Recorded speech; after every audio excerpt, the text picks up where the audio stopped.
இதுல முகம் விழிச்சா அவங்க யாரு என்னன்றதும் ஏன் அவங்க பிறப்பு ரகசியத்தையே காமிச்சு கொடுத்துரும்.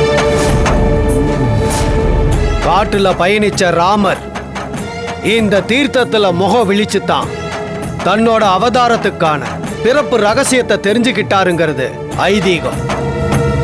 இந்த தீர்த்தத்துல துர்காவை முகம் பார்க்க வச்சா நிஜமாவே அவ துர்கா தானா, இல்ல நாம நினைச்ச மாதிரி அமானுஷ்யமா, இல்ல அவட்டையா, இல்ல வேற ஏதாவதான்னு தெளிவா தெரிஞ்சிரும். இத பத்தி தான் காலையிலே உங்ககிட்ட சொல்ல வந்த மாமா. அப்ப நீங்க கேக்குற நிலைமையிலேயே இல்ல. ஆனா ஒண்ணு மட்டும் நிச்சயம், இன்னும் உறுதியா சொல்றேன், நம்ம வீட்ல இருக்கிறவ பழைய துர்கா கிடையாது.